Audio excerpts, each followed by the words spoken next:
Welcome to Physics 110, Physical World. This is Dr. James Gerald. I'm your instructor for this course.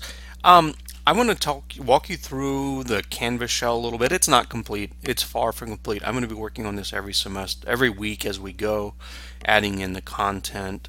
I'm editing a lot of the content that's been used before, basically creating a whole new course.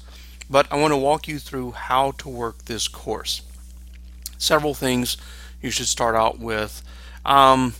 One is you'll see there's a resources module. In the resources module, there is a copy of the syllabus. So you can download the syllabus from here, print it out, stick it in your notebook, whatever you want to do with that. There's also a text. It's an optional text. There will be a lot of slides and everything else every week, as well as videos. But there's a text here. This text is more advanced than this class, and some of the material you're going to see is probably more advanced than anything you're going to have to do in this class. So don't panic if you look at the textbook and you're like, oh my, I don't know what to do here. Alright, so we're going to make things a little bit easier than the textbook, because the textbook's the one I use for my regular physics class. We're doing a gen ed survey, we're doing some different things, we're looking at it differently and thinking about it a little differently. The next thing you'll see is a link to my directory page. So if you need to know my phone number and really right away, and for whatever reason you don't want to look it up in the syllabus, you can go to my directory page. You can find my office hours there as well. The next module is called Getting Started. Getting Started has in it several things that you're going to need to do right away. As you can see, they're due this week. So there's about this course. That's a little quiz about me and about the syllabus. You need to go through that and get that done pretty quickly. You're going to have the syllabus open to check through that. You're going to have to search my directory page. There are other things you're going to have to look for to actually finish that quiz. Canvas photo. One of the things I emphasize is Canvas is sort of your first professional presence online if you're an incoming student, or if you've not been out in the world and not coming back as a non-traditional student. So one of the things you should have is a good professional photo or a decent headshot that you use as your Canvas photo. This will help people recognize you, help professors get to know you better. Just a really good idea. And so on the 23rd, I'm going to go through everyone that's actually put in their photo is going to get credit for this. And if you haven't gotten a photo in, or if it's not a headshot, I'm not going to give you credit for it. The other thing you have to do is you have to send me an email from your Okra account. This is very important. Your Okra mail is where I will be communicating with you very often. It is where Canvas should be sending you updates. It's where other people on campus will be sending you information. Okra mail is kind of essential. It is your professional mail as a student. So you can do like I do. I have Gmail. I have who knows how many other email accounts that have died out over the years, right? That's for my personal stuff. For work, I have my deltastate.edu account. The next assignment you're going to see, if you are on campus. Now, if you're not on campus, send me an email. There are instructions in there on what to say in the email. But if you're on campus, come by my office and find it during the first week. It's important that you know where I am, and it's important that you find out early so that when something goes wrong and you need to find me right away, you don't have to panic, you don't have to worry about it, you know where I am. Alright, I've got the first 2 weeks into Canvas all completed. I don't have everything else in yet, but we're working on it. You'll see the basic structure, what's going to be happening in any given week between these 2 weeks. First, there's a little math primer I want you to do and a PEMDAS quiz. Alright? Oh, that's the discussion. Where's the quiz? Quiz is here somewhere. Homework 1, calculator usage. Alright, so there's a math discussion, a math primer for you to go through. There's a homework on calculator usage for you to go through. and work all of those problems. And then there's a PEMDAS discussion question. All right, so the way I run discussion questions, you've probably seen this several times before. You have to actually make your own post first. You get graded on that, and then over the next couple of days after that is due, you have to make comments on 2 other posts. I'm going to be looking at several things when I look at these. Did you make a thoughtful comment? Was your comment grammatically and correct, and was the spelling correct? I actually care about these things, even though you may be thinking, oh, this is a science class, I don't have to worry about it. No, you do. With me, you always have to worry about grammar and spelling. So this is your first discussion. This is your first homework. You'll see there's a whole bunch of slides here. These really are sort of leading into next week, because this first week is all about PEMDAS. And I think we're going to end up having an interesting discussion there, because I think about PEMDAS a little bit differently than most of you probably do. Our second week, our first sort of physics topic is getting from point A to point B, and it's all about motion. It's not complicated. We're not doing anything extremely difficult. Again, there's a PDF that kind of walks through the basics. There are a number of videos that are me covering several different pieces of the PDF. There's a Khan Academy video on 1D motion if you want to check that out. So, this is our first, and week 2 is our first full week with everything we're expecting to see. So you're going to have a discussion question on the scientific method. And in that, you're going to actually propose you're going to pose a question, propose a hypothesis, and an experiment one might use to test that hypothesis. And you'll see an example, a simple example. I hope yours is a little bit more thoughtful than mine, but yes, I know, silly thing to say. You'll see a simple example in there. You're going to have your second homework on motion. You're going to have your first pre-lab, and you're going to have your first short lab assignment, which is on the acceleration of a cart. Now, here are the things with homework for me. You get 5 attempts. All right. So much of this, especially the multiple choice questions, you should certainly learn the answers somewhere along the line in those 5 attempts. The other thing you'll find out when you do problems for me online is that you do not have the same, for a lot of the problems, you will not have the same numbers as other people in the class.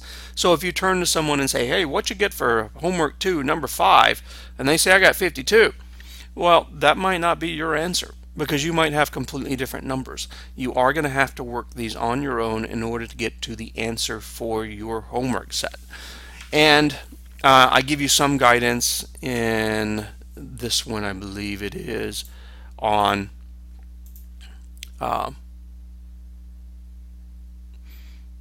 okay, so I'll give you conversions, I give you some equations, and use 4 digits in all your calculations. What I'm looking for is to get within 2% of the actual answer I get. All right, and as you can see here, you get 5 attempts at this. It will show you the correct answer.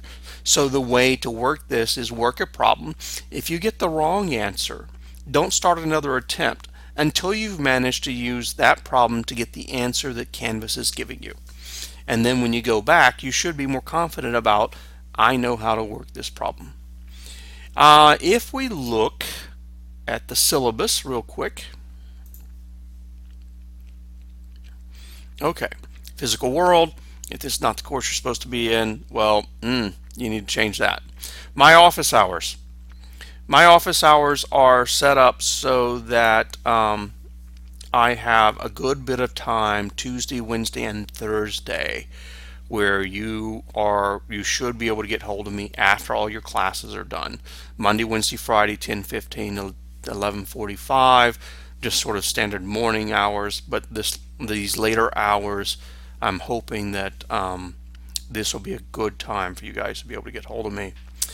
Required materials or anything, but you're going to need a calculator. You can get a cheap one, 10-15 bucks. You probably need, I mean, it's basic scientific calculator, pretty cheap.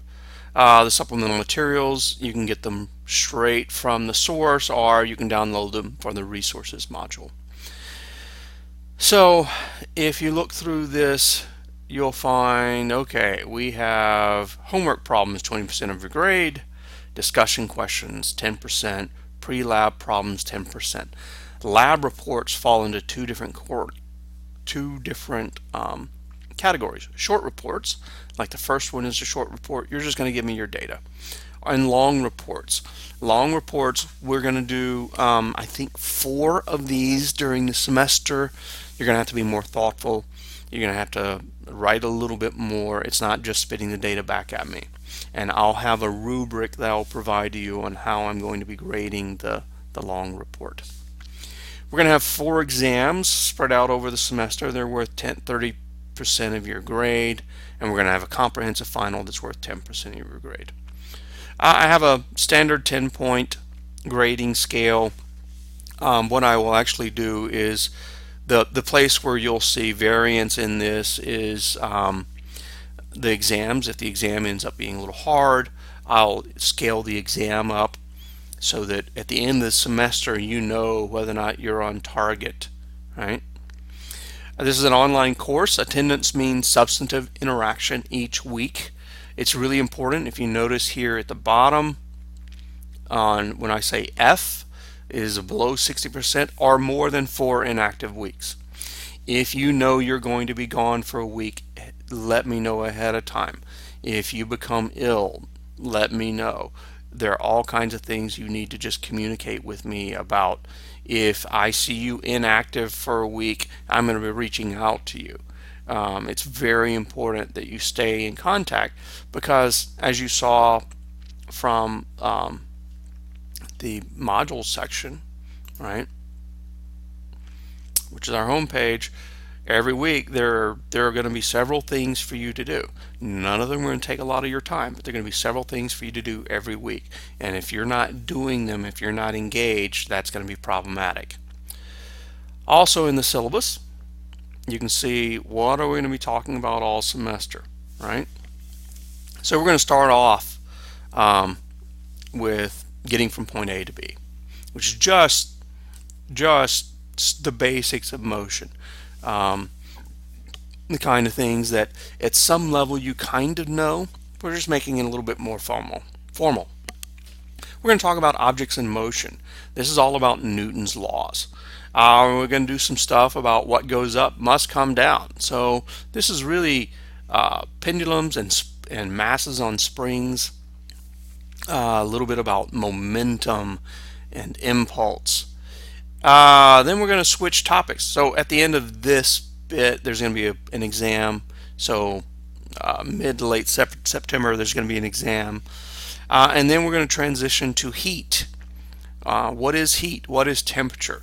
How do we know different things about this? What does it all mean? And we're going to talk about heat and cooling of a house. All right, so we're going to talk about your house and heat flow in and out of your house and the things you need to think about in terms of that. So we're going to try and talk about these physics concepts and sort of the everyday life experience that you have. This is where I think about it all the time. I think about physics day one, every day, all day. It's on my mind. Then we're going to talk a little bit about stars and why they have the different colors they do. So why is Betelgeuse red? That's going to be another section that we have that we're going to have an exam on. After that, we're moving on to wiring, electricity, household wiring, electricity, electrical safety. So there will be a lot of things about electrical safety I'm going to talk about. And then how do electrical motors work? Because electrical motors are a pretty big part of your everyday life.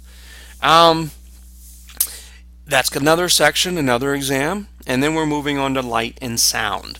We're going to talk about what they are, some of their basic characteristics, and I'm going to go through how do we see and how do we hear. Those processes. Those processes. I think it's just good that you understand those. How do we see and how do we hear? And then it's all relative. We're going to actually talk a little bit about special relativity because I know you hear a lot about it, Um, I know that it's part of your language, and so we're going to talk about it and talk about what it really means, and what the phrase, where the phrase "it's all relative" really comes from, and then the that leads us to an exam right around Thanksgiving time. Um, After Thanksgiving, we'll be reviewing, heading into the final exam week, and we'll have the final exam during final exam week. Okay, I think that covers pretty much everything I need to cover for today. Um, Hopefully, just going through this will help you understand how to do all of those bits. If you have questions, do not hesitate to reach out to me. Um, that's why I'm here, and I will be following your progress and giving you feedback all along the way. I hope you have a great semester, and I look forward to hearing from you soon.